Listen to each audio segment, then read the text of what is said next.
Fasting by definition is not eating, which is a real strange concept for most Americans. We're used to eating all the time. We eat too much and too often. Most of the data coming out of UCLA, Dr. Walter Longo, or from Canada, Dr. Jason Fung, shows there's significant benefit to not eating, especially when you're sick or especially when you're stressed.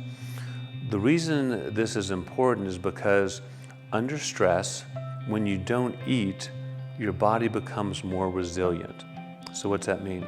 Historically, stress meant famine, not enough food. Your body produces what's called heat shock proteins, which actually makes your cells more resilient. Not only to eating plants that you probably couldn't eat before because they were toxic, your body can now take in, but with other medical therapies, it makes your own cells more resistant to chemotherapy, radiation, and those type things. And so what the studies show is that people who fast around the times of chemotherapy or radiation, not universally, but most often, have less side effects from that radiation. You protect your normal cells. Your normal cells hunker down, but the cancer is replicating uncontrollably. And we know that radiation and chemotherapy hit the most rapidly dividing cells more aggressively. And there are a plethora of studies out there, a lot of animal studies showing that even fasting throughout your life decreases the amount of tumors potentially that your body actually produces as far as time goes on. So typically with everyone, I recommend intermittent fasting, which means timed eating. We think that evolutionarily, we didn't eat all the time.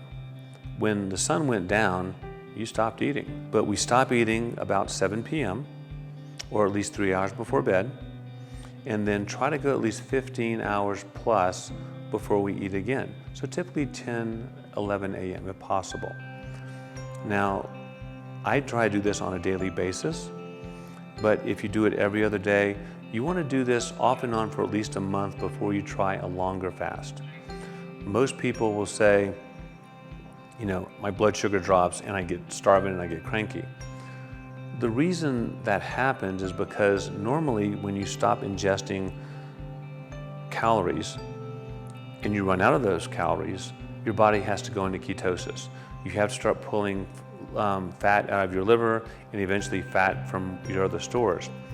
Enzymes that burn fat are downregulated if we eat all the time, right? You don't need them. We're eating all the time. I don't need to burn fat. So we're now teaching your body over the next month how to burn fat.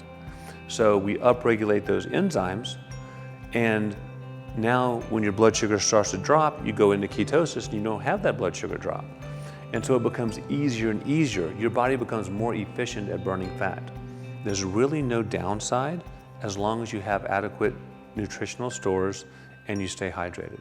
There's a lot of data that shows that it really improves overall health, vitality, and function.